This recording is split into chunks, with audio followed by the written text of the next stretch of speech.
एक बार की बात है। एक गांव में सुनील और मंगल नाम के दो दोस्त रहते थे। दोनों में बहुत ही गहरी मित्रता थी। वे दोनों बचपन से एक दूसरे को जानते थे। एक बार दोनों आपस में बात कर रहे थे। मंगल भाई, हमारे गांव में कोई रोजगार का साधन नहीं है। यहाँ सिवाय खेती बाड़ी के हम कुछ भी नहीं कर सकते।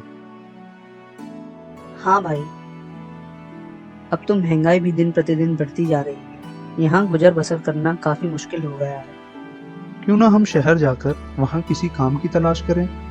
मैंने सुना है शहर में अच्छी तनख्वाह भी मिलती है। सही कहा दोस्त, एक बार जाकर देखने में क्या हर्ज है।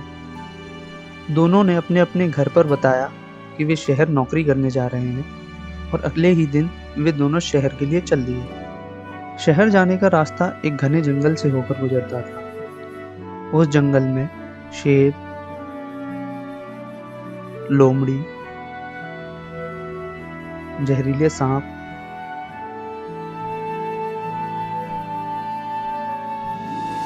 हाथी,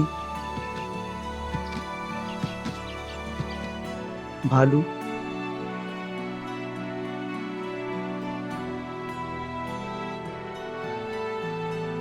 जैसे कई प्रकार के जंगली जानवर रहते थे। दोनों दोस्त जंगल में दाखिल हुए।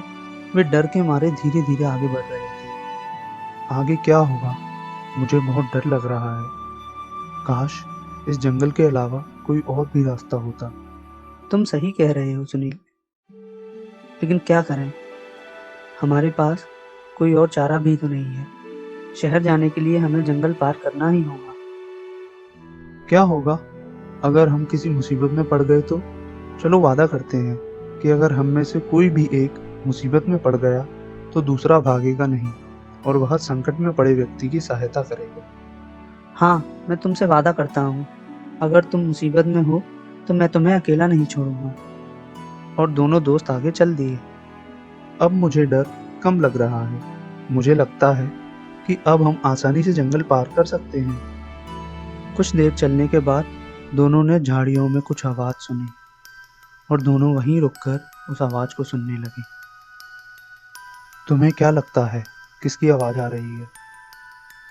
नहीं पता, कुछ साफ दिखाई भी तो नहीं दे रहा। तभी दोनों के सामने एक बड़ी काली परछाई दिखाई दी। हे भगवान, यह तो एक जंगली भालू है। इसने हमें अभी तक नहीं देखा। यहाँ से जल्दी भागो। और मंगल भागकर पेड़ पर चढ़ गया और उसकी एक डाल पर जाकर बैठ गया। लेकिन सुनील पेड़ पर चढ़ना नहीं जानता था। सुनील ने मंगल से कहा, मुझे भी पेड़ पर चढ़ना है, लेकिन मुझे पेड़ पर चढ़ना नहीं आता। मेरी मदद करो जिससे मैं भी इस पेड़ पर चढ़ सकूं। लेकिन मंगल ने सुनील की मदद नहीं की। उसने कहा, नहीं भाई, तुम्हें बचाने के चक्कर में कहीं ऐसा ना हो कि मैं भी मारा जाऊं। इतना कहकर मंगल ने पेड़ को और कसकर पकड़ लिया। सुनील समझ चुका था कि मंगल उसकी मदद नहीं करेगा।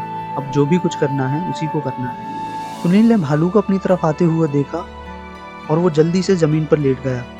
उसने कहीं सुना था कि भालू मरी हुई चीजों पर हमला नहीं करते, इसलिए उसने अपनी आंखें बंद कर ली और अपनी सांसें रोक ली। बहुत ही शांति से जमीन पर पड़ा रहा और मरने का नाटक करने लगा। धीरे धीरे भालू उसके पास आया। भालू ने सबसे पहले सुनील का सर सूंघा, उसके बाद उसके कानों को सूंघकर देखा। भालू को लगा कि लड़का मरा हुआ है। थोड़ी देर बाद भालू वहां से चला गया। भालू के जाने के बाद मंगल पेड़ से उतरा और नीचे आया।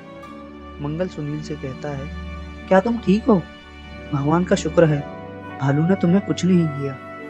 लेकिन मैंने देखा कि भालू तुम्हारे कान के पास आया और कुछ फुसफुसा रहा था।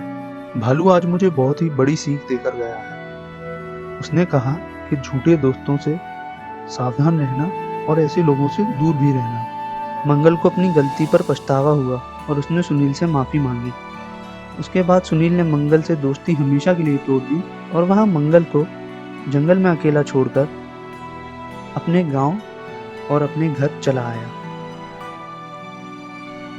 दोस्तों, इस कहानी से हमें ये सीख मिलती है कि हमें ऐसे दोस्तों से हमेशा सावधान रहना चाहिए जो मुश्किल के समय में हमें धोखा ना दें, क्योंकि मित्र वही होता है जो मुसीबत में काम आए। आगे और भी ऐसी वीडियोस देखने के लिए हमारे चैनल को सब्सक्राइब करें और वीडियो को लाइक करें।